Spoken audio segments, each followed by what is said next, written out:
Public Domain. Around the World in 80 Days, by Jules Verne. Translated by George Makepeace Towell. Chapter 31, in which Fix, the detective, considerably furthers the interests of Phileas Fogg. Phileas Fogg found himself 20 hours behind time. Passepartout, the involuntary cause of this delay, was desperate. He had ruined his master. At this moment the detective approached Mr. Fogg, and, looking him intently in the face, said, "Seriously, sir, are you in great haste?"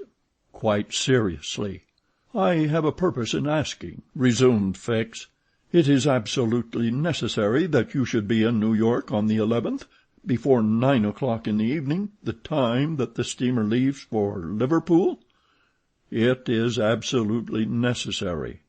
"And if your journey had not been interrupted by these Indians, you would have reached New York on the morning of the 11th?" "Yes, with 11 hours to spare before the steamer left." "Good. You are, therefore, 20 hours behind. 12 from 20 leaves 8. You must regain 8 hours. Do you wish to try to do so?" "On foot?" asked Mr. Fogg. "No, on a sledge," replied Fix. "On a sledge with sails. A man has proposed such a method to me." It was the man who had spoken to Fix during the night, and whose offer he had refused. Phileas Fogg did not reply at once, but Fix having pointed out the man, who was walking up and down in front of the station, Mr. Fogg went up to him.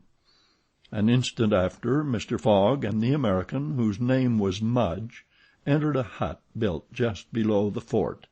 There Mr. Fogg examined a curious vehicle, a kind of frame on 2 long beams, a little raised in front like the runners of a sledge, and upon which there was room for 5 or 6 persons. A high mast was fixed on the frame, held firmly by metallic lashings, to which was attached a large brigantine sail. This mast held an iron stay upon which to hoist a jib sail. Behind, a sort of rudder served to guide the vehicle. It was, in short, a sledge rigged like a sloop. During the winter, when the trains are blocked up by the snow, these sledges make extremely rapid journeys across the frozen plains from one station to another. Provided with more sails than a cutter, and with the wind behind them, they slip over the surface of the prairies with a speed equal, if not superior, to that of the express trains. Mr. Fogg readily made a bargain with the owner of this land craft. The wind was favorable, being fresh and blowing from the west. The snow had hardened, and Mudge was very confident of being able to transport Mr. Fogg in a few hours to Omaha. Thence the trains eastward run frequently to Chicago and New York. It was not impossible that the lost time might yet be recovered, and such an opportunity was not to be rejected. Not wishing to expose Aouda to the discomforts of traveling in the open air, Mr. Fogg proposed to leave her with Passepartout at Fort Kearny, the servant taking upon himself to escort her to Europe by a better route and under more favorable conditions. But Aouda refused to separate from Mr. Fogg, and Passepartout was delighted with her decision, for nothing could induce him to leave his master while Fix was with him. It would be difficult to guess the detective's thoughts. Was this conviction shaken by Phileas Fogg's return, or did he still regard him as an exceedingly shrewd rascal, who, his journey around the world completed, would think himself absolutely safe in England? Perhaps Fix's opinion of Phileas Fogg was somewhat modified, but he was nevertheless resolved to do his duty, and to hasten the return of the whole party to England as much as possible. At 8 o'clock the sledge was ready to start. The passengers took their places on it and wrapped themselves up closely in their traveling cloaks. The 2 great sails were hoisted, and under the pressure of the wind the sledge slid over the hardened snow with a velocity of 40 miles an hour. The distance between Fort Kearny and Omaha, as the birds fly, is at most 200 miles. If the wind held good, the distance might be traversed in 5 hours. If no accident happened, the sledge might reach Omaha by 1 o'clock. What a journey! The travelers, huddled close together, could not speak for the cold, intensified by the rapidity at which they were going. The sledge sped on as lightly as a boat over the waves. When the breeze came skimming the earth, the sledge seemed to be lifted off the ground by its sails. Mudge, who was at the rudder, kept in a straight line, and by a turn of his hand checked the lurches which the vehicle had a tendency to make. All the sails were up, and the jib was so arranged as not to screen the brigantine. A topmast was hoisted, and another jib, held out to the wind, added its force to the other sails. Although the speed could not be exactly estimated, the sledge could not be going at less than 40 miles an hour. "If nothing breaks," said Mudge, "we shall get there." Mr. Fogg had made it for Mudge's interest to reach Omaha within the time agreed on by the offer of a handsome reward. The prairie, across which the sledge was moving in a straight line, was as flat as a sea. It seemed like a vast, frozen lake. The railroad which ran through this section ascended from the southwest to the northwest by Great Island, Columbus, an important Nebraska town, Schuyler, and Fremont, to Omaha. It followed throughout the right bank of the Platte River. The sledge, shortening this route, took a chord of the arc described by the railway. Mudge was not afraid of being stopped by the Platte River, because it was frozen. The road then was quite clear of obstacles, and Phileas Fogg had but two things to fear: an accident to the sledge, and a change or calm in the wind. But the breeze, far from lessening its force, blew as if to bend the mast, which, however, the metallic lashings held firmly.